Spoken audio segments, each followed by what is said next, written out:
Então, bom dia a todos. Vamos iniciar agora a primeira aula, referente à unidade 2 de transformadores, da disciplina de máquinas elétricas para automação. Então, aqui nós temos o conteúdo que vai ser ministrado em toda essa unidade 2. Na aula de hoje, nós começaremos a falar um pouco sobre alguns aspectos construtivos relacionados a transformadores. E também eu explicarei para vocês os princípios de operação de um transformador monofásico, idealmente considerando uma operação ideal. Então, eu vou falar de quais hipóteses são consideradas para considerar essa operação ideal. Nas próximas aulas, nós começaremos a falar sobre o transformador monofásico real, ou seja, vamos adicionar algumas características reais na operação de transformadores.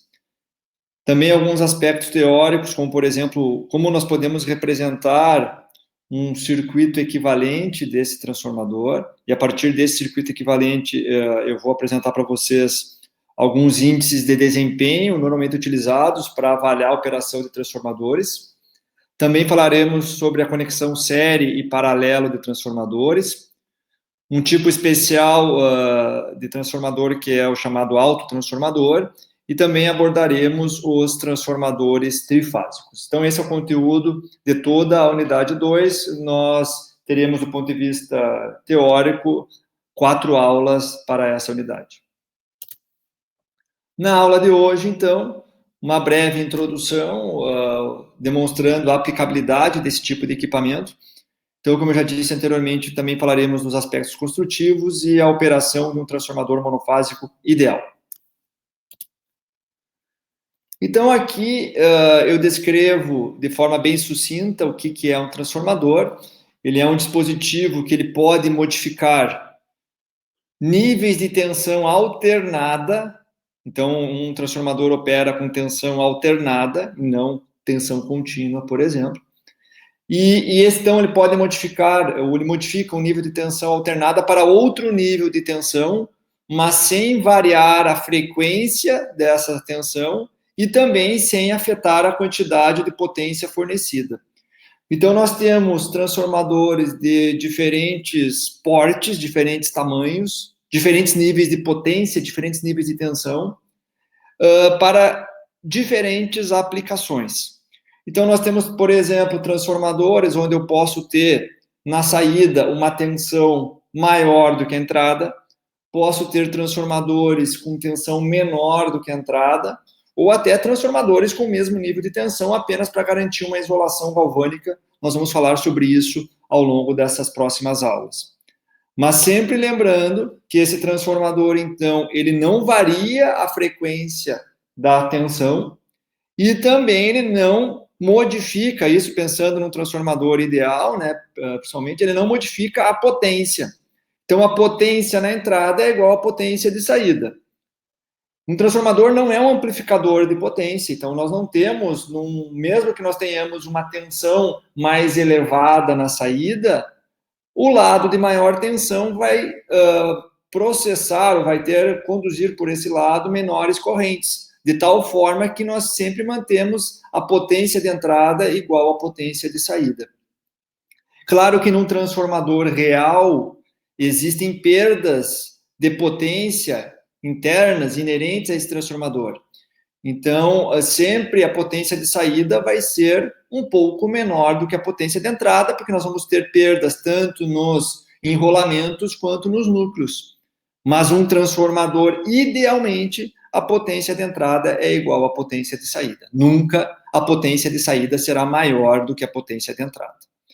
Então, aqui eu apresento também algumas ilustrações, só para mostrar diferentes tipos de transformador.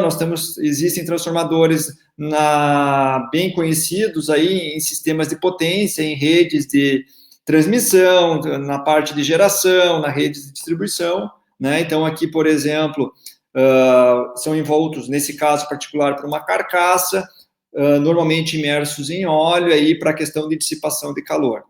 Nós temos também transformadores, por exemplo, a seco, né? Não existe imersão em óleo para dissipação de calor.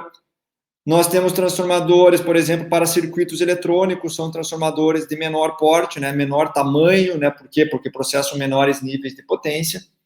E temos outros transformadores, por exemplo, usados em níveis, em aplicações residenciais, vocês devem ter nas suas residências, por exemplo, transformadores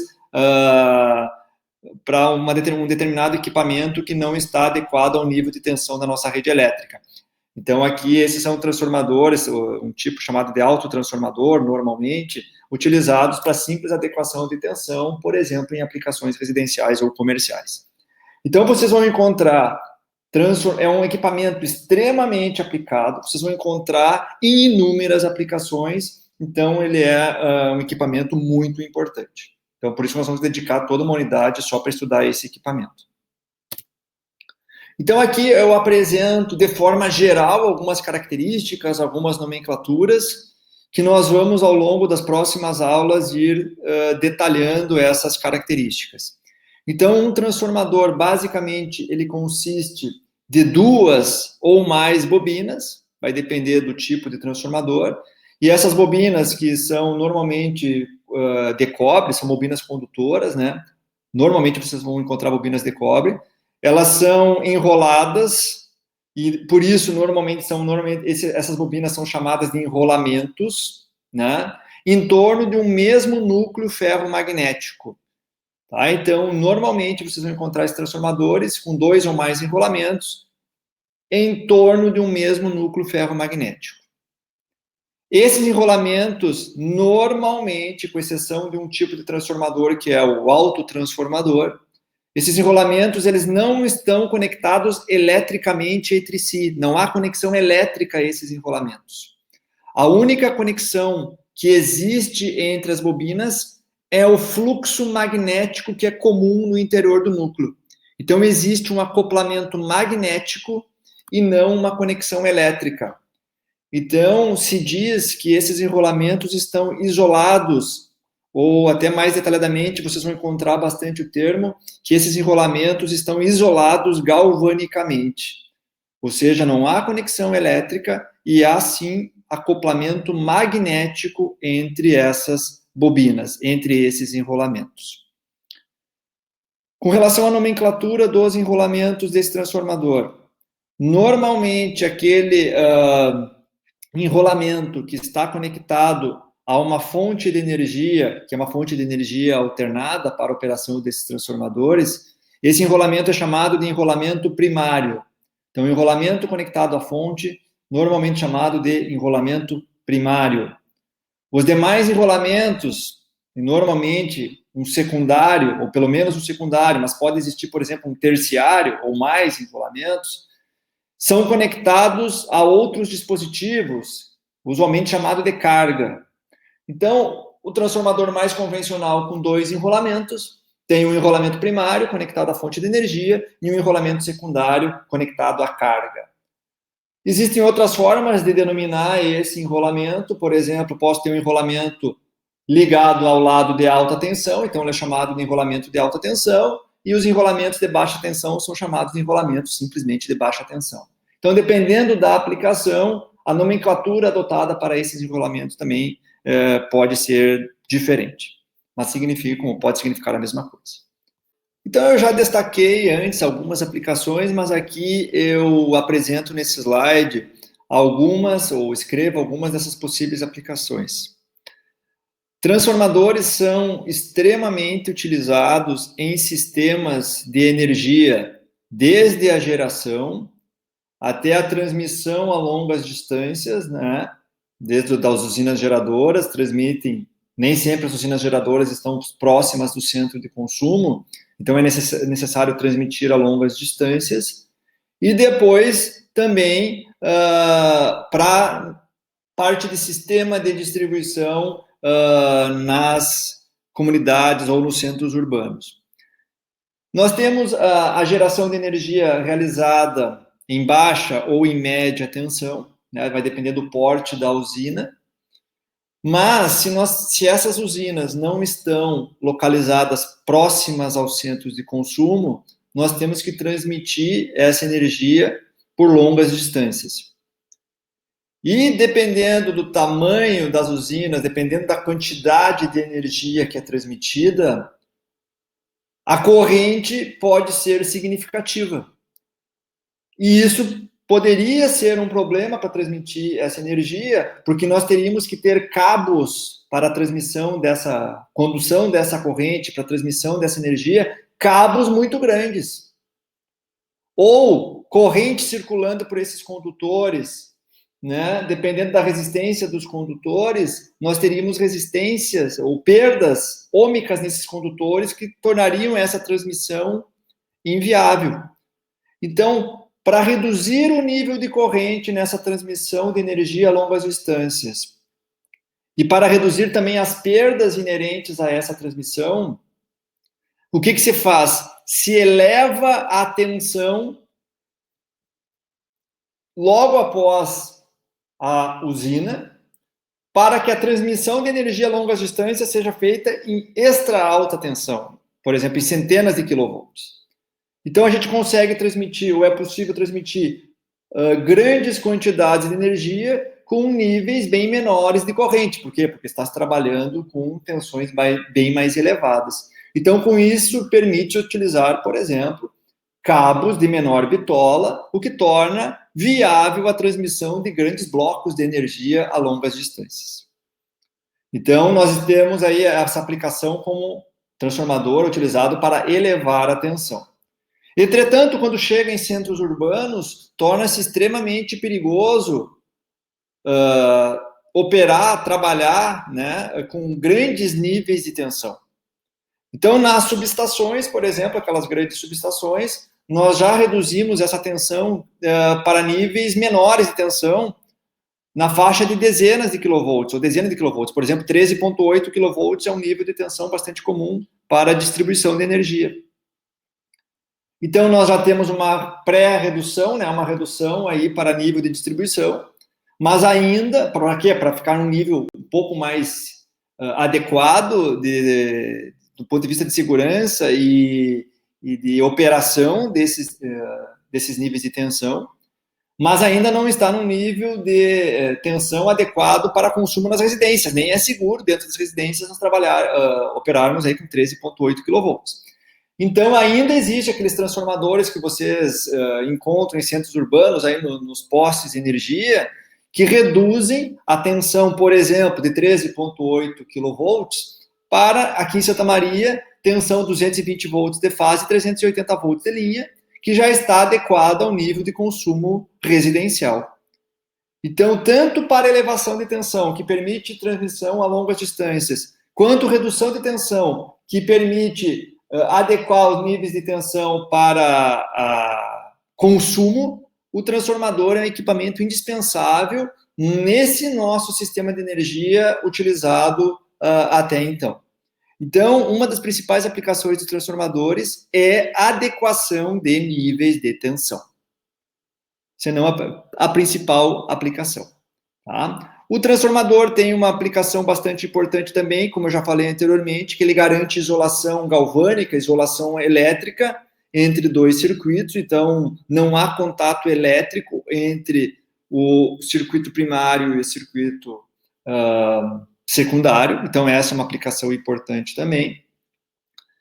Vocês já estudaram anteriormente, né, que uma vez que o transformador ele modifica os níveis de tensão e de corrente no circuito primário e no secundário, ele também consegue modificar as impedâncias, sejam elas vistas do enrolamento secundário, se eu quero enxergar aquela mesma impedância no circuito primário. Existe uma relação de impedâncias entre o circuito primário e o circuito secundário. Então, tem diversas aplicações, diversos circuitos, onde o transformador é utilizado para adequar impedâncias e fazer um casamento de impedâncias entre dois circuitos que estão em cascata. E com isso, existe o princípio de máxima transferência de potência, que vocês estudaram em circuitos elétricos, e consegue-se operar num ponto de máxima transferência de potência. Mas já são aplicações, digamos, vamos assim dizer, secundárias em relação a essas primeiras aplicações de transformadores. Também são utilizados transformadores para medição de tensão e de corrente, são os chamados transformadores de potencial e transformadores de corrente, o TP e o TC, são bastante utilizados também para medição. E alguns tipos de transformadores são utilizados, aí transformadores chamados transformadores multipulso, são utilizados para redução de harmônicos de corrente. Então, vejo aí, não se resume a isso, mas algumas das diversas aplicações em que transformadores podem ser utilizados. Aqui um breve histórico, né? Eu acho muito interessante sempre nós conhecermos o histórico no que a gente trabalha. Então, o transformador já é um equipamento bem antigo, né? Nós estamos chegando aí a em torno de 150 anos, onde já se utiliza transformadores, né? E os conceitos associados à operação do transformador, eles permanecem os mesmos. Tá? Então, a teoria do eletromagnetismo que propiciou o desenvolvimento dos transformadores, ela se mantém. Claro, o que vai mudando são aspectos de projeto, materiais, a melhoria da eficiência do transformador. Então, aspectos de construção, projeto, sim, evoluem constantemente. Então, diversos pesquisadores, cientistas contribuíram para a invenção do transformador. Então, aqui eu cito alguns mais conhecidos que outros, né, do público geral, como Faraday, aqui é extremamente conhecido, aqui um cientista na área do eletromagnetismo, Goulart e Gibbs são outros cientistas. Eu destaco aqui o William Stanley, que conseguiu implementar o primeiro transformador prático, que é uma foto desse transformador em 1885. Eu vou apresentar depois um cientista, o Dobrovolsky, já fez com patentes do transformador trifásico, mas um dos cientistas, se não o cientista mais conhecido que contribuiu para a invenção do transformador e também de outros equipamentos, como o motor de indução, é o Nikola Tesla. E aqui eu cito uma história que vocês já devem conhecer, tem livro, tem filme que trata sobre esse assunto, que é a chamada Guerra das Correntes, né? E essa Guerra das Correntes, eu diria que foi o grande fato que popularizou o uso do transformador, ou o transformador é que foi um equipamento extremamente importante para que um dos lados fosse vencedor. Então, naquela época, existia ainda uma dúvida sobre qual a melhor forma de transmissão de energia, geração, transmissão e distribuição de energia. Thomas Edison defendia que essa distribuição, a transmissão de energia fosse feita em corrente contínua, e o Westinghouse, e aí o Tesla trabalhava para o Westinghouse, num dado momento da vida dele, defendia a transmissão em corrente alternada. E aí, por que o transformador ele é extremamente importante para que o nosso sistema de energia hoje seja predominantemente em corrente alternada? Porque o transformador é um equipamento extremamente simples, robusto, que permite essa modificação de níveis de tensão, como eu falei. Tem alguns momentos que é mais interessante operar com níveis de tensão mais elevados, para reduzir corrente e permitir a transmissão de grandes blocos de energia a grande distância. Mas, por aspecto de segurança, é melhor operar com níveis menores de tensão. E o transformador é um equipamento extremamente simples e fácil de se utilizar para garantir essa modificação de níveis de tensão. E em corrente contínua, isso já é muito mais complexo, né? Hoje, por exemplo, nós temos tecnologia para fazer isso, fazendo uso de conversores estáticos, eletrônica de potência, mas que depende essencialmente dos dispositivos semicondutores, da tecnologia de dispositivos semicondutores, que era algo que não havia tecnologia adequada quando desse desenvolvimento ou dessa escolha do método de transmissão de operação em corrente contínua ou corrente alternada. Hoje, já existe de novo esse questionamento. Por quê? Porque, por exemplo, algumas fontes, como sistemas fotovoltaicos, gerem corrente contínua. Baterias, que cada vez são mais utilizadas, sistemas de armazenamento de energia, operam em corrente contínua. Então, hoje já se trabalha, já se tem uma ideia de utilizar talvez redes híbridas, parte corrente contínua, parte corrente alternada. Os nossos equipamentos que nós utilizamos, eletrônicos, embora a gente conecte eles na energia, na rede pública que é alternada, os circuitos eletrônicos operam em corrente contínua. Então, seria mais lógico que nós já alimentássemos esses circuitos eletrônicos também em corrente contínua. Então, hoje já existe uma evolução, já existe uma ideia que talvez seja interessante trabalhar tanto em corrente alternada quanto em corrente contínua. Mas, naquela época, com a tecnologia inexistente, vamos assim dizer, na parte eletrônica, na parte de semicondutores, o transformador foi o fiel da balança para fazer com que a transmissão, distribuição ocorresse em sistema alternado. Então, esse é um aspecto extremamente importante que, digamos, popularizou ou teve um papel importante do transformador. Então, aqui, só para curiosidade, eu apresento para vocês, né, essa patente de um transformador trifásico. Vocês têm acesso a isso na internet, se vocês procurar no Google Patents, por exemplo, vocês têm essa patente, vocês podem verificar ela, lá de 1890, certo? Que trata, então, desse transformador trifásico. Então, passada essa introdução, esse breve histórico do desenvolvimento de transformadores, nós vamos entrar agora numa sessão relacionada a aspectos construtivos, tá? Falando primeiramente de alguns materiais que são empregados e, no primeiro momento, materiais associados ao núcleo magnético. Então, o núcleo magnético, ele normalmente é construído com materiais ferromagnéticos, ou seja, materiais que possuem uma elevada permeabilidade magnética, ou seja, eles permitem que o fluxo magnético flua, digamos, facilmente por ele. Então, normalmente, esses materiais ferromagnéticos utilizados são ligas de ferro ou de aço, que têm, como eu falei, elevada permeabilidade magnética. E quais são as funções desse núcleo magnético? Basicamente duas: garantir um acoplamento magnético que seja eficiente entre os enrolamentos do transformador, ou seja, que o fluxo comum aos dois enrolamentos flua eficientemente, né? Exista um bom acoplamento magnético, ou seja, que não se perca muito fluxo no meio desse caminho. E, além disso, o núcleo magnético também é utilizado como um suporte mecânico para os enrolamentos. E aí tem alguns materiais que apresentam problemas. Por exemplo, tem materiais que têm alta permeabilidade magnética, mas são muito frágeis. Qualquer batida, por exemplo, vibração, pode danificar esse material ferromagnético.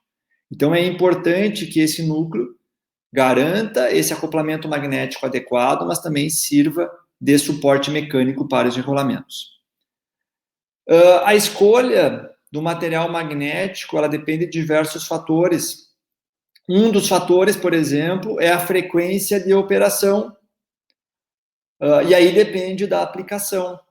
Nas aplicações em sistemas de energia, sistemas de potência, aqui no Brasil, a rede elétrica opera com sinais alternados em 60 Hz, né? É uma baixa frequência. Mas existem aplicações, outras aplicações, normalmente na área de eletrônica, que as frequências envolvidas já são bem maiores. Então, eu não posso utilizar o mesmo material que eu trabalho em baixa frequência, por exemplo, lá em dezenas, centenas de kilohertz. São materiais magnéticos diferentes. Então, o que acontece? Eu cito aqui dois tipos de materiais que normalmente são aplicados nessas faixas de frequência distintas.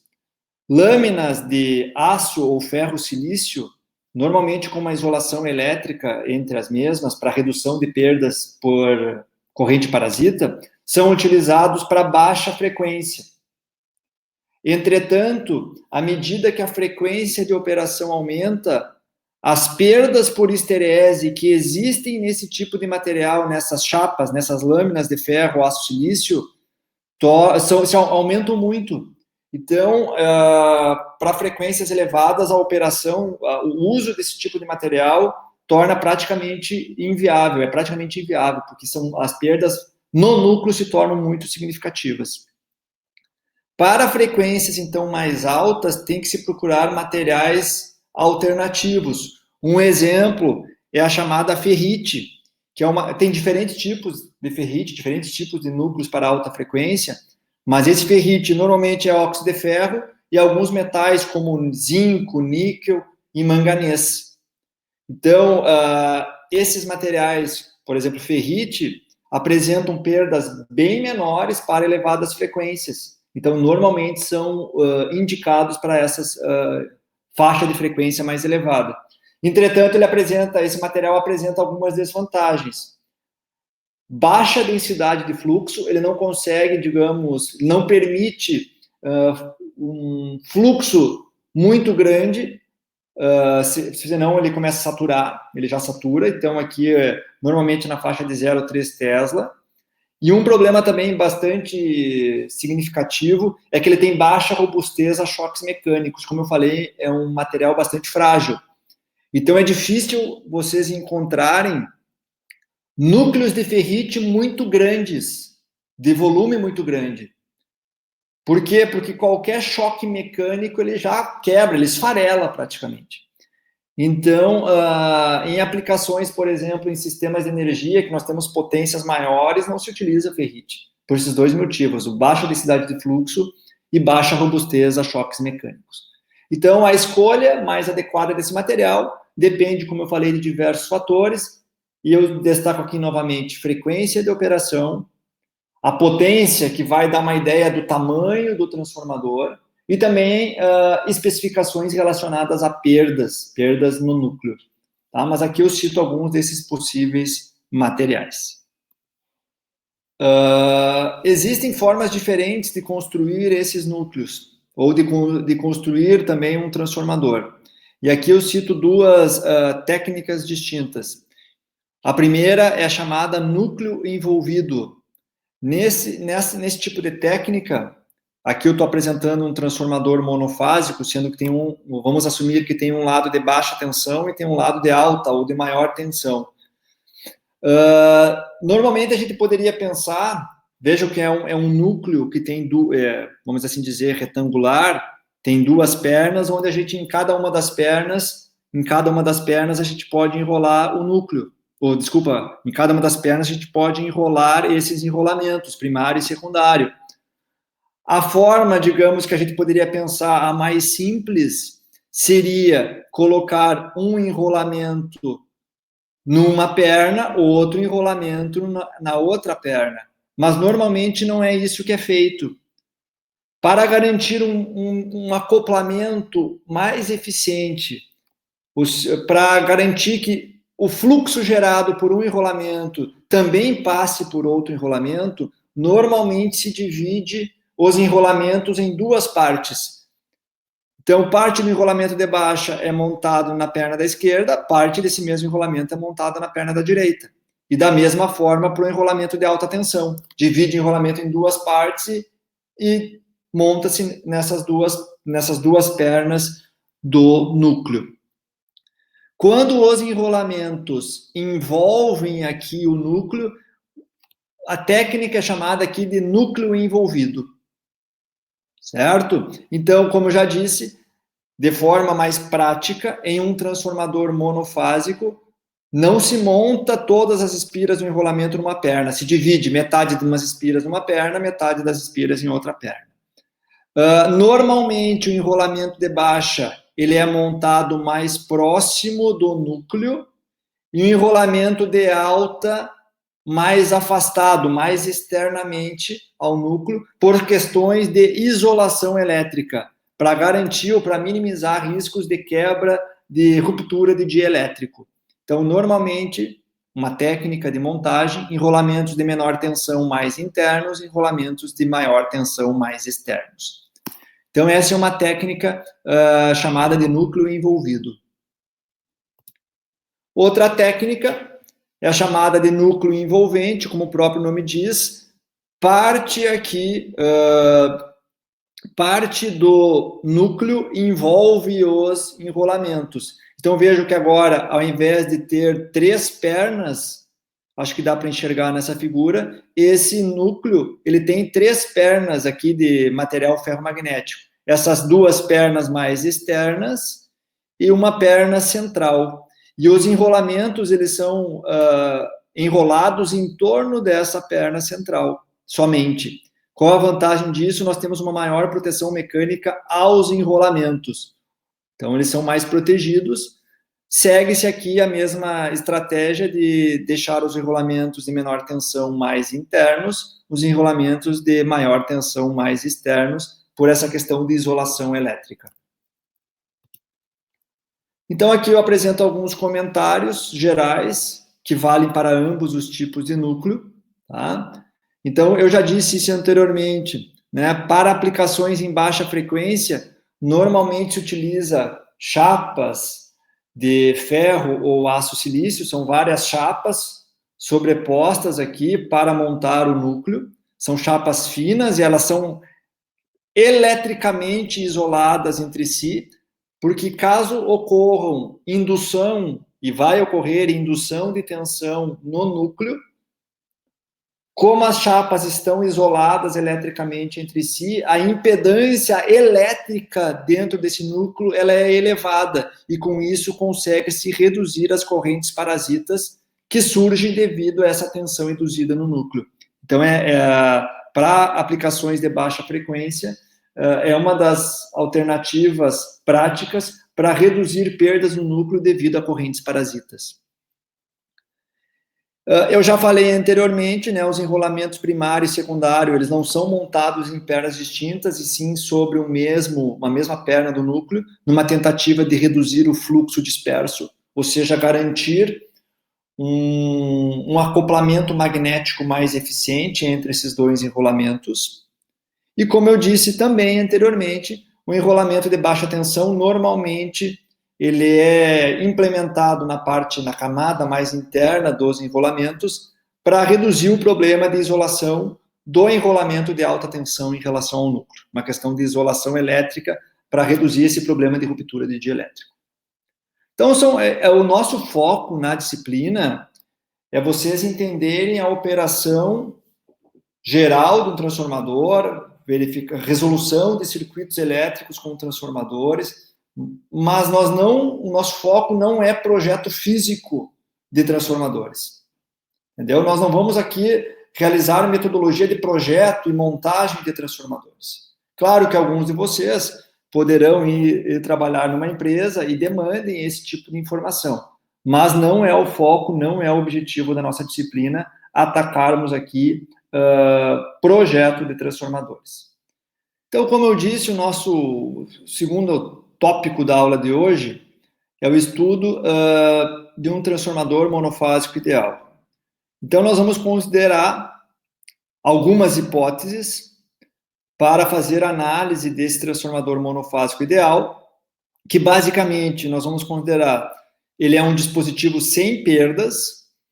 Então, a potência aplicada no enrolamento primário é igual à potência que vai ser aplicada lá na carga, não há perdas nesse transformador. E a primeira hipótese, nós vamos considerar um transformador também com um enrolamento de entrada, que é o primário, e um enrolamento de saída, que é o secundário.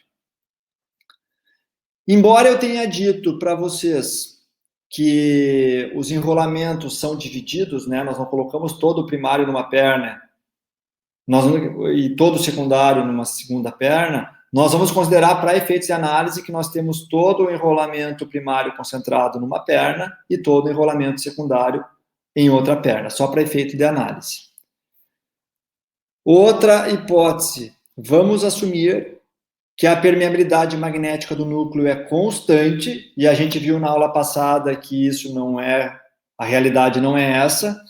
Os materiais magnéticos têm permeabilidade que varia de acordo com a intensidade do campo magnético, o vetor H, ou seja, com a corrente de magnetização. E vamos assumir também que essa permeabilidade, ela apresenta um valor muito elevado, tendendo ao infinito. Ou seja, qualquer pequena corrente que circular por um enrolamento já produz um campo magnético no núcleo. Então, essa é uma hipótese, são hipóteses importantes. Permeabilidade magnética do núcleo, vamos assumir que ela é constante, não varia, e além disso, ela tende ao infinito. Também vamos assumir que não existem perdas no núcleo, que esse é um núcleo ideal onde não há perdas por esterese e perdas por correntes parasitas.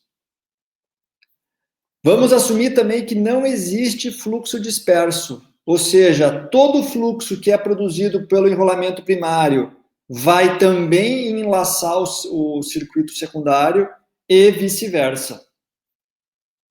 Ou seja, não vai ter fluxo que vai se perder no ar, por exemplo. Todo fluxo ficará confinado no núcleo ferromagnético. E por fim, como o nosso transformador não possui perdas, como ele não tem perdas no núcleo, também não vai ter perdas nos enrolamentos, não existirá perdas ômicas nos enrolamentos. Ou seja, as resistências dos enrolamentos são nulas. Vamos considerar condutores ideais. Então, essas são as hipóteses que nós iremos considerar na aula de hoje para a compreensão aqui, para estudar o transformador monofásico ideal. Então, aqui eu apresento um diagrama simplificado do nosso transformador monofásico ideal, tá? Inicialmente, vamos considerar que ele opera a vazio, ou seja, que não há nenhuma carga conectada no circuito secundário, ou seja, os terminais estão em aberto, ok?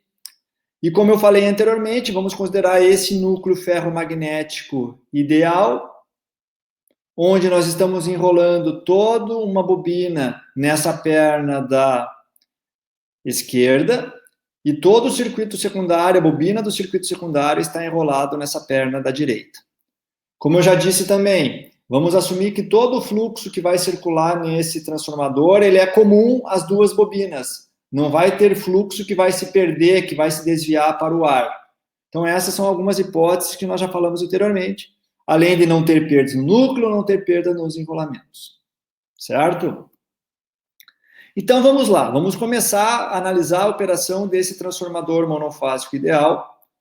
Vamos assumir que nós estamos aplicando uma tensão alternada, que eu estou chamando aqui de V1, no enrolamento primário. E quando a gente aplica uma tensão em um condutor, a tendência é surgir uma corrente nesse condutor. E a gente sabe que uma corrente circulando em um condutor produz um campo magnético. Então, é o que está escrito aqui, ó. Uma tensão alternada, V1, aplicada no primário, resulta em uma corrente. E essa corrente já pode ser ínfima, pequena, como esse material ferromagnético ideal tem uma permeabilidade que tende ao infinito, ela já gera um fluxo magnético. Então, esse é o primeiro ponto. Tensão aplicada no primário, devido a uma corrente ínfima, pequena, que circula nesse sistema, ou qualquer corrente pequena que circula nesse sistema, já gera esse campo magnético. Mas daí eu faço uma pergunta para vocês. Eu estou aplicando uma tensão no enrolamento primário. O enrolamento primário é um condutor, pense, é um condutor ideal, não tem resistência nenhuma nele. Se eu aplicar uma tensão em um condutor, não teria que uma corrente ser infinita? Não teria que ser uma corrente extremamente elevada? Por que se eu ligar um transformador, esse condutor aqui desse transformador, esse enrolamento primário, a corrente não vai para infinito? O que acontece aqui, pessoal? No momento que nós aplicamos essa tensão, que surge uma corrente, não vou falar qual é o nível dessa corrente, mas uma corrente pequena já gera aqui um fluxo magnético, esse fluxo aqui começa a circular por esse material ferromagnético. Certo? Mas a gente já sabe, de acordo com a lei de Faraday-Lenz que nós vimos na aula passada, que um fluxo variável agora induz tensão. Ele tem capacidade de indução de tensão. A tensão induzida é proporcional à taxa de variação do fluxo. Então, esse fluxo que é variável, uma vez que a tensão de entrada ela é variável, ela é alternada, induz tensão ou autoinduz uma tensão nos terminais desse enrolamento dessa bobina. Então, aqui vai surgir uma tensão induzida nessa bobina, ou autoinduzida nessa bobina, que eu vou chamar de tensão E1, que é a tensão na própria bobina. Para facilitar um pouco essa compreensão física, vocês podem pensar que essa tensão V1 é uma tensão aplicada no primário. Claro que esse enrolamento é um enrolamento ideal, mas considere aqui que tem uma resistência infinitesimal, tendendo a zero. Então, só para entender a diferença, que aqui nós temos a tensão aplicada no primário e essa é a tensão na bobina, efetivamente na bobina. Então, aqui, esse fluxo variável autoinduz uma tensão nas bobinas. E qual é a polaridade da tensão induzida nas bobinas? Contrária, sempre essa palavra é contrária, se opõe. Então, se esse fluxo foi gerado a partir dessa tensão aplicada no primário, a tensão que surge induzida, ela é oposta a essa tensão aplicada no primário. Numa tentativa de frear, de se opor a essa variação do fluxo. E o que acontece, então? No momento que essa tensão induzida na bobina, ela é igual ou praticamente igual à tensão aplicada no primário, a tensão de entrada, se as duas tensões são praticamente iguais, a corrente no primário, nesse transformador ideal, ela é zero, ou ela tende a zero. Pensem que existe uma corrente muito pequena, tendendo a zero, o suficiente para criar esse fluxo magnético. Então, aqui, nesse caso, não há uma elevada corrente nesse circuito primário, porque essa tensão induzida se opõe à tensão que foi aplicada de entrada no enrolamento primário. Então, num transformador ideal, essa tensão induzida é igual à tensão aplicada. Ok? Que é o que está escrito aqui, no trafo ideal, nós temos tensão induzida é igual à tensão aplicada no primário. Se nós considerarmos que a tensão aplicada no primário, ela varia de forma cossenoidal, como está mostrado por essa equação, tem um valor máximo e varia com uma dada frequência, nós já temos uma equação, eu vou anotar aqui, só um pouquinho aqui, Nós já sabemos, lá da lei de Faraday, que a tensão induzida, ela é proporcional, se for a tensão do primário, ela é proporcional à variação do fluxo. Eu não estou botando o sinal negativo aqui, porque o sinal negativo eu já coloquei a polaridade de tensão adequada. Então, se nós sabemos que a tensão induzida é igual à tensão aplicada no primário, se eu substituir essa tensão aqui de entrada na tensão induzida e realizar essa operação inversa, a gente sabe se a tensão induzida é proporcional à derivada do fluxo, o fluxo, então, é proporcional à integral da tensão induzida. Então, resolvendo essa integral, a gente chega nessa equação para o fluxo. Ou seja, assumindo aqui que a tensão tem uma característica dada por uma função cossenoidal, o fluxo é uma função senoidal. Ou seja, essa é uma relação importante que nós vamos usar nas próximas aulas. Sempre o fluxo está 90 graus atrasado em relação à tensão. Quando a tensão passa por zero, nós temos a máxima derivada, a máxima variação de tensão, e nós temos o fluxo máximo. Quando a tensão chega no pico, seja positivo ou seja negativo, nós temos derivada zero e nós temos o fluxo igual a zero. Então, aqui eu mostro nesse gráfico tensão aplicada no primário e o fluxo comum às duas bobinas. E aqui pode surgir uma dúvida. Vejam, pessoal, não é a tensão que gera o fluxo. O que gera o fluxo é a corrente que circula pela bobina, que nesse caso aqui é uma corrente que tende a zero. Por quê? Porque o material tem uma permeabilidade magnética infinita, mas é uma tensão aplicada que gera uma corrente ínfima que já é suficiente para gerar o fluxo. Então, quem gera o fluxo é a corrente, não é a tensão. Mas quem rege, digamos, a função, o comportamento do fluxo é uma função da tensão.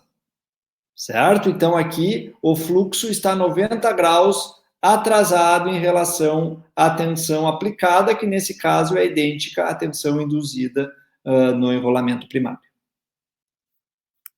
Então, nós analisamos somente a parte do circuito primário. Mas, lembrem que esse fluxo aqui, ele é comum a esses dois enrolamentos. Esse fluxo variável, a gente já viu que induziu uma tensão no enrolamento primário. Também irá induzir uma tensão no enrolamento secundário, porque esse fluxo aqui, ó, é variável. Então, a mesma equação nós podemos utilizar para encontrar a tensão induzida no secundário. A tensão induzida no secundário é igual ao número de espiras do secundário dividido pela taxa de variação do fluxo. Só que nós temos outra equação já, que a tensão induzida no primário também é proporcional a essa mesma taxa de variação de fluxo. Então, se nós isolarmos essa taxa de variação do fluxo, dφ dt, é a tensão induzida no primário dividido pelo número de espiras do primário. Se nós substituirmos naquela primeira equação, nós chegamos nessa equação que vocês já conhecem, que existe uma relação entre a tensão induzida no secundário, e nesse caso, como transformador é ideal, a tensão de saída do secundário. Existe uma relação, então, entre a tensão de saída do secundário e a tensão aplicada no primário. E essa relação entre as tensões do secundário e do primário é proporcional às relações ou ao número de espiras desses dois enrolamentos. Então, aqui uma forma bastante comum de escrever: tensão no primário sobre tensão no secundário é igual ao número de espiras do primário sobre o número de espiras do secundário. Ou seja, a relação de tensão é diretamente proporcional aos respectivos números de espiras. Eu estou chamando aqui, nas minhas aulas, no meu material, essa grandeza, essa variável A como razão ou relação de transformação. É o número de espiras do primário sobre o número de espiras do secundário. Tem alguns livros, alguns autores que definem razão de transformação ao contrário, N2 sobre N1. Não está errado, é apenas uma questão de definição. Aqui, eu estou definindo como N1 sobre N2. Mas, resumindo, sempre o enrolamento que tiver mais espiras terá uma tensão mais alta. Quanto maior o número de espiras, maior a tensão. Então, é uma relação diretamente proporcional entre as tensões e os números de espiras. Uma ferramenta que eu uso bastante na disciplina, em alguns pontos da disciplina, são os diagramas fasoriais. Então, aqui nós vamos utilizar essa ferramenta de diagrama fasorial para tentar entender, talvez, um pouco mais o comportamento de algumas variáveis desse transformador monofásico ideal. Para isso, vamos assumir inicialmente que eu tenho uma tensão aplicada no primário, e essa tensão aplicada no primário tem essa amplitude, e vamos assumir que esse é o nosso ângulo de referência, o nosso ângulo zero. Nós vimos anteriormente que, ao aplicar uma tensão no enrolamento primário, irá surgir um fluxo, devido a uma corrente infinitesimal que circulará no enrolamento primário. E nós vimos matematicamente que esse fluxo está 90 graus atrasado em relação à tensão aplicada no primário. E esse fluxo vai ser comum tanto ao enrolamento primário quanto ao enrolamento secundário, porque não há nenhum fluxo disperso.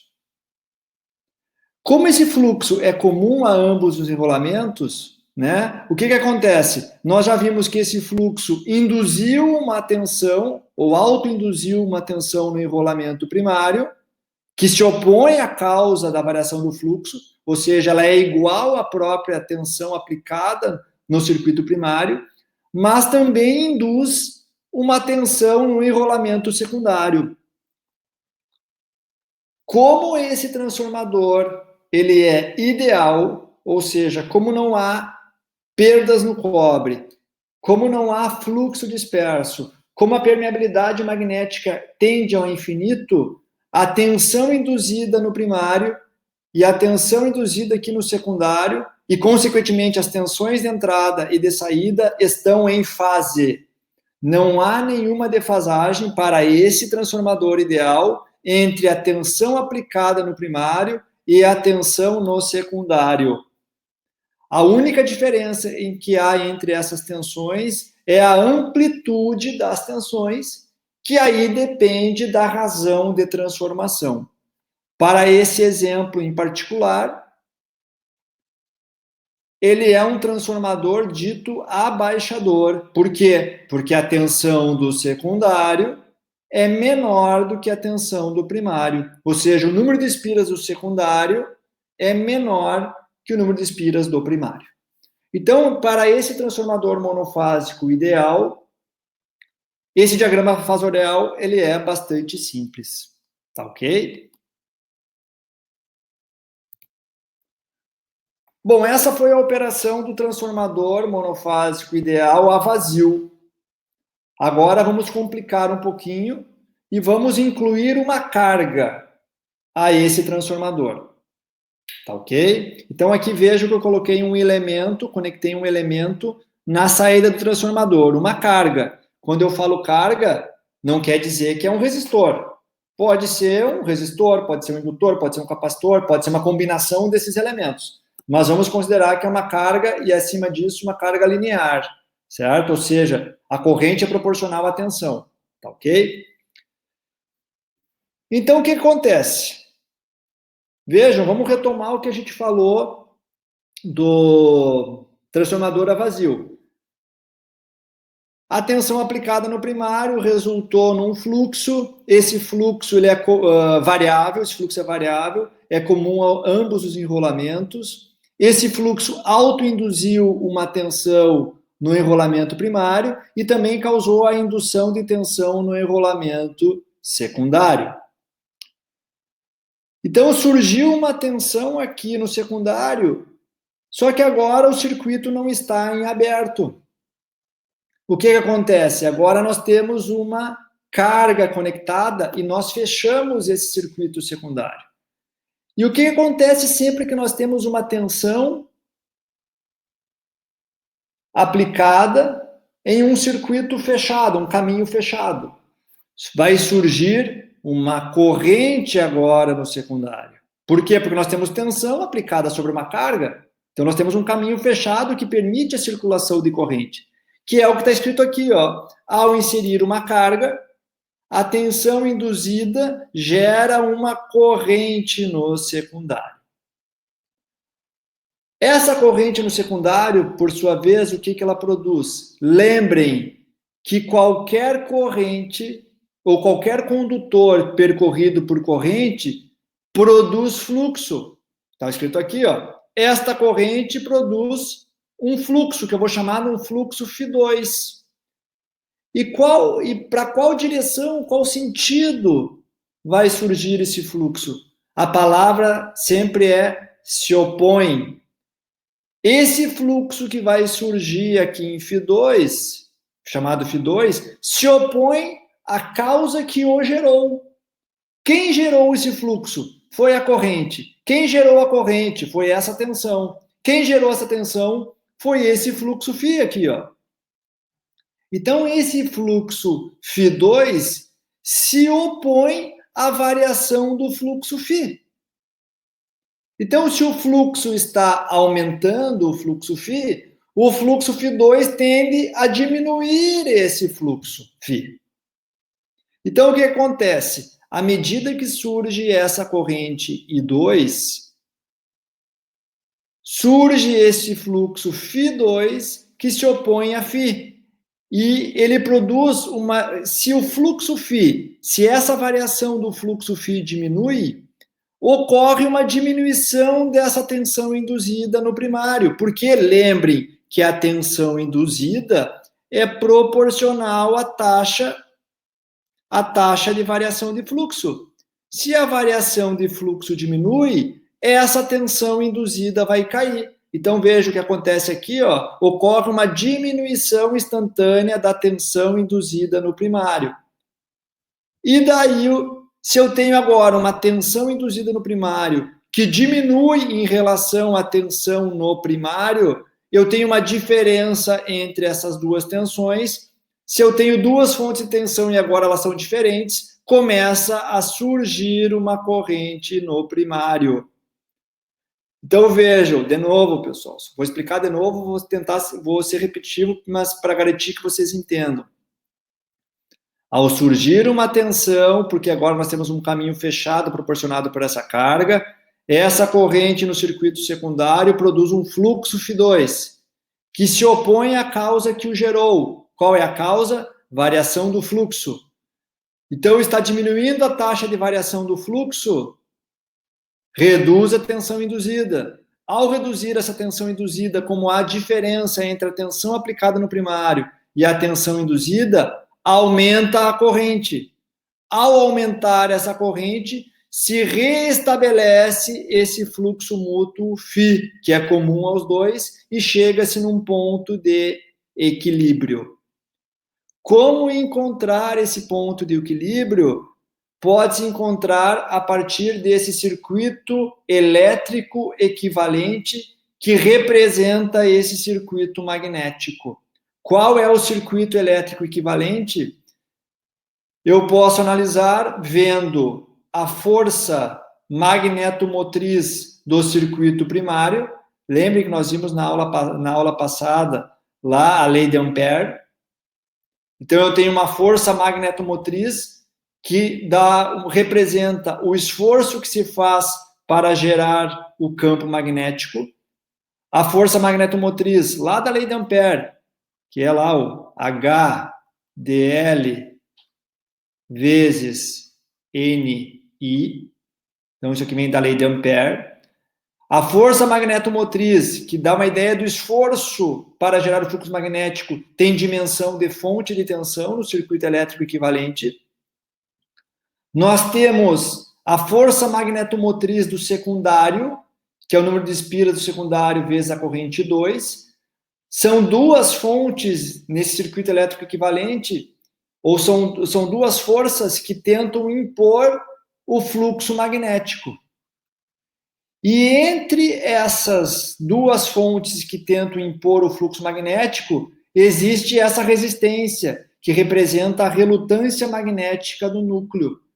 Como o nosso material ideal ele é representado por uma permeabilidade infinita, ele tem uma relutância magnética que tende a zero. Então, simplesmente assumindo que essa resistência ou essa relutância magnética tende a zero, nós podemos dizer que a força magnetomotriz do primário é igual à força magnetomotriz do secundário, que é essa equação que está aqui embaixo. Rearranjando essa equação, a gente chega nessa equação que vocês também já conhecem. A relação entre a corrente no primário e a corrente no secundário é inversamente proporcional aos respectivos números de espiras. Ou seja, aquele lado que tem mais espiras terá menor corrente e vice-versa. Tá? Então, o lado de alta tensão que tem mais espiras trabalha com menores correntes. O lado de baixa tensão, que tem menor número de espiras, trabalha com maiores níveis de corrente. Vamos também vamos tentar traçar aqui o diagrama fasorial desse transformador monofásico ideal, mas agora com carga, tá? Então, vamos manter a análise, ou começar a análise, considerando que o fasor da tensão aplicada no primário é o nosso fasor de referência. A gente já sabe que ao aplicar uma tensão no primário, surge um fluxo comum ou mútuo aos dois enrolamentos que está 90 graus atrasado em relação à tensão aplicada no primário. Esse fluxo comum a ambos enrolamentos induz tensão nos terminais tanto do enrolamento primário quanto do enrolamento secundário. E essas tensões induzidas estão em fase. Então, vejo que a tensão induzida no primário e a tensão induzida no secundário estão em fase. A única diferença entre essas duas tensões é a amplitude, que, de novo, nesse exemplo, a gente está assumindo um transformador abaixador, ou seja, o número de espiras do secundário menor que o número de espiras do primário. Esse foi o diagrama fasorial que nós finalizamos lá para o transformador a vazio. O que é de novo agora no transformador com carga? Essa tensão aplicada ou induzida no circuito secundário, quando a gente conecta a carga, surge uma corrente. E a pergunta que eu faço para vocês, aonde estará o fasor da corrente? A corrente, ela depende da tensão, mas também depende do tipo de carga. Por exemplo, se a carga for resistiva, a corrente estará em fase com a tensão. Mas a carga, quem disse que carga só é resistor? Eu posso ter uma carga RL, uma carga indutiva. Se a carga for indutiva, a corrente está atrasada em relação à tensão. Se a carga for capacitiva, a corrente está adiantada em relação à tensão. Então, aqui, essa tensão induzida juntamente com a carga produzem uma corrente. Mas o ângulo da corrente em relação à tensão depende da carga. Então, isso é importante quando vocês forem construir o diagrama fasorial. Para esse exemplo aqui, esse ângulo, vou chamar de um ângulo θ, a gente está considerando uma carga, nesse exemplo, uma carga indutiva. Tá ok? Então, a informação, o ponto onde estará desenhado esse fasor, depende do tipo de carga que é aplicado. Então, essa informação vocês normalmente terão na hora de fazer um exercício ou de fazer uma análise de um transformador. Mas agora eu sei que existe uma relação entre as correntes no primário e no secundário. Como esse transformador é abaixador, ou seja, o lado de maior tensão sempre tem menor corrente. E o lado de menor tensão tem maior corrente. Nesse caso, como a tensão V2 é menor, a tensão no secundário é menor, vejo que a corrente 2 é maior que a corrente 1. Então, o lado de maior tensão tem menor corrente. Tá? Então, esse seria um diagrama fasorial também simples para o transformador monofásico ideal, agora incluindo carga. Uma questão que é importante é a definição das polaridades. Tá? Basicamente, as polaridades dependem do sentido com que as bobinas são enroladas. Tá? Bobinas que são enroladas no mesmo sentido têm a mesma polaridade. Bobinas enroladas em sentidos contrários têm polaridades opostas. Por exemplo, aqui, essa bobina está enrolada num sentido e essa outra bobina está enrolada no sentido contrário. Então, elas têm bobinas opostas, ou seja, se fosse as mesmas polaridades, essa aqui teria que estar aqui para baixo, como se fosse somando. Aqui eu tenho menos mais, eu tenho mais menos. Então, são polaridades opostas. Nós vamos verificar mais adiante, quando a gente trabalhar com conexão série e paralelo de enrolamentos, sobre métodos para identificar adequadamente a polaridade das bobinas. Por quê? Porque nem sempre a gente vai conseguir ter acesso às bobinas, nem sempre vou conseguir verificar como que foram enroladas as bobinas. Então, existem métodos práticos para definir a polaridade das bobinas, mas elas, na prática, o que afeta a polaridade é o sentido com que as mesmas são enroladas. Para facilitar a representação e facilitar o desenho, a análise desses transformadores, normalmente a gente não considera aqui na teoria como que está enrolada as bobinas para verificar se é um sentido ou outro. Então a gente utiliza uma convenção que é chamada convenção dos pontos. O ponto de um transformador sempre indica que a tensão naquele ponto é positiva com relação ao outro terminal. Então, nesse caso aqui, ó, se eu representar com um ponto aqui em cima, indica que esse é o terminal positivo.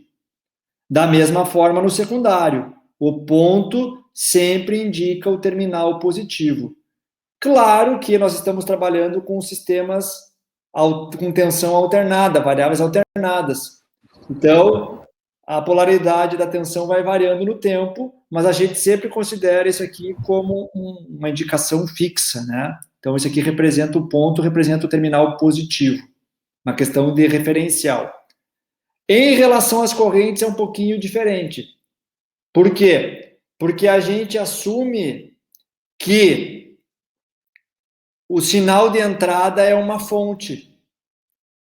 Então, a gente considera que para essa fonte de entrada, o enrolamento primário ele é como se fosse uma carga, ou seja, a corrente entra no ponto, como se eu estivesse fornecendo energia para o transformador.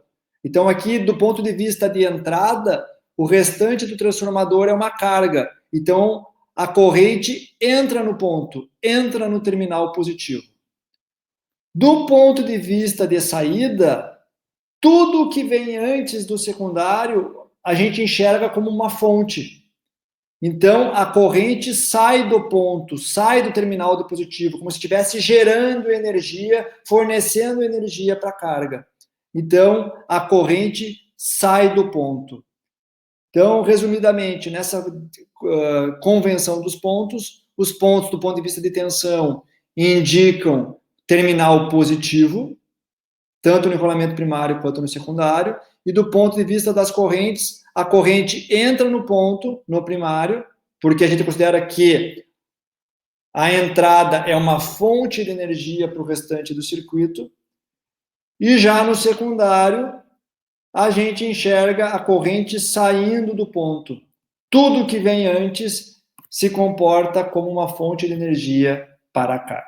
Então, essa é uma convenção normalmente adotada para facilitar a representação de transformadores e suas polaridades. Para finalizar, um ponto que eu achei importante falar diz respeito à relação de impedâncias entre se a gente enxerga essa impedância no circuito primário ou no circuito secundário. Então, aqui mostra um circuito representativo de um transformador ideal, que tem N1 espiras no primário, N2 espiras no enrolamento secundário. Está sendo adotada essa convenção dos pontos, os dois pontos estão aqui em cima. Então, vejo aqui que a corrente entra no ponto positivo e sai do ponto positivo no secundário.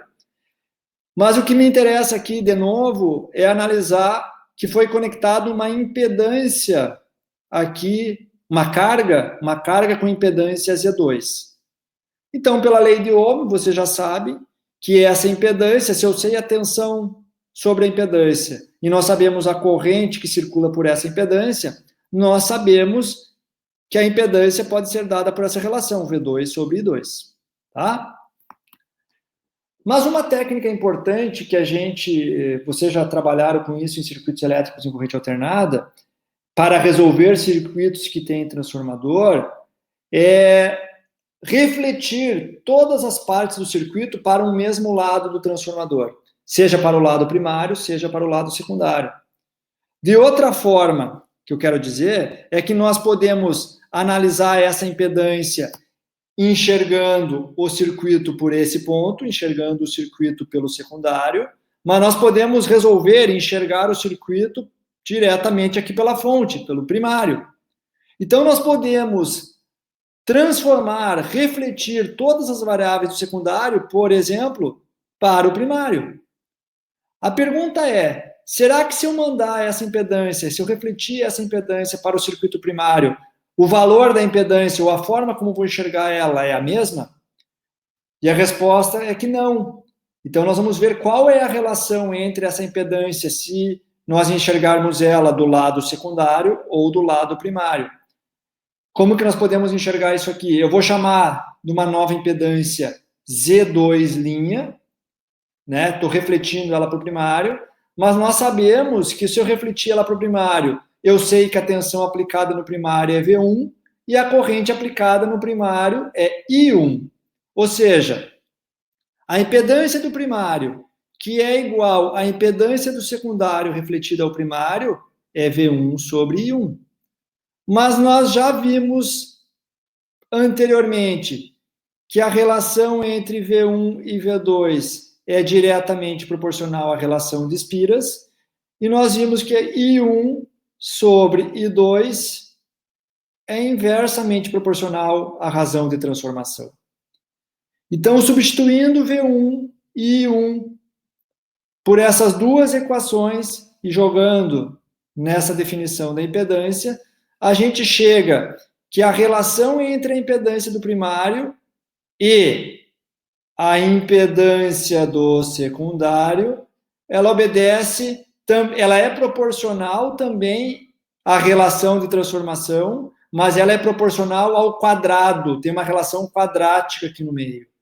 Ou seja, se nós referirmos a impedância do secundário para o primário, nós temos que multiplicar pela razão de transformação ao quadrado.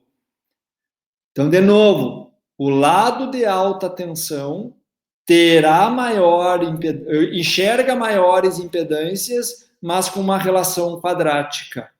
O lado de menor tensão enxerga menores impedâncias e terá uma relação quadrática. Eu sempre falo isso sobre o lado de maior tensão, menor tensão, pelo seguinte: muitas vezes vocês vêm com equações prontas, mas talvez vocês podem se confundir na hora que forem utilizar uma equação. Então, por exemplo, se vocês forem refletir uma impedância de um lado para outro, vai dar um valor maior ou menor, dependendo do transformador. Sempre analise, o lado de maior tensão sempre tem que ter impedâncias maiores. Por quê? Porque os condutores são menores, por exemplo, correntes menores, condutores menores, isso dá impedâncias maiores. Então, sempre lado de maior tensão, maior impedância. Sempre lado de menor tensão, menor impedância. Ok? E para finalizar, assim, a parte matemática, nós já analisamos tensão, analisamos corrente, analisamos impedância. Eu gostaria de finalizar fazendo uma análise de potências. Então, nós sabemos, ou é possível obter a potência de entrada, nada mais é do que potência ativa, nós pensando em potência ativa, nada mais é do que tensão vezes corrente, valores eficazes, multiplicado pelo cosseno do ângulo entre a tensão e a corrente no primário. Potência de saída ativa é a tensão de saída vezes a corrente de saída, valores eficazes, multiplicado pelo cosseno do ângulo entre essas variáveis. Mas nós já sabemos que existe uma relação entre as tensões, nós já sabemos que existe uma relação entre as correntes, e, assumindo um transformador ideal, aqueles ângulos θ1 e θ2 são iguais. Então, se nós analisarmos, se nós utilizarmos essas três expressões e substituirmos, por exemplo, na equação da potência de saída, a gente chega que simplesmente eu corto essas relações de transformação, vejam que a potência de saída é exatamente igual à potência de entrada, que é o que nós esperávamos. Transformador ideal não tem perdas, então a potência de saída é igual à potência de entrada. Tanto potência ativa, quanto reativa, quanto, consequentemente, potência aparente.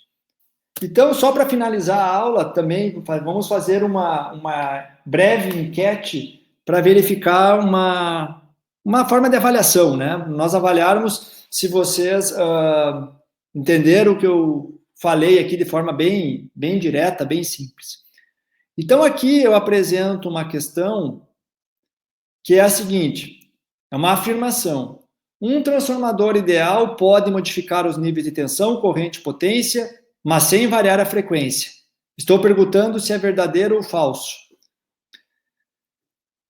Então, aqui, pessoal, nesse caso, nós analisando essa expressão, um transformador ideal pode sim modificar o nível de tensão, né? Um transformador elevador, por exemplo, aumenta a tensão de saída, né? Nesse mesmo exemplo, se nós tivermos um transformador elevador, a corrente do lado de maior tensão é mais baixa, então o transformador ideal sim pode modificar os níveis de tensão e corrente, mas nós vimos no último slide que no transformador ideal a potência de entrada é igual à potência de saída. Então, o transformador ideal não modifica nível de potência. Claro que ele opera sem variar a frequência, mas devido a essa afirmação, esse termo que o transformador ideal pode modificar os níveis de tensão, corrente e potência, então, como ele não pode modificar potência, a resposta correta aqui seria resposta falsa. Ok? Então, para encerrar, como eu falei, eu apresento a bibliografia dessa disciplina, sendo que aqui, todos esses livros aqui têm esses conceitos que nós falamos sobre transformadores.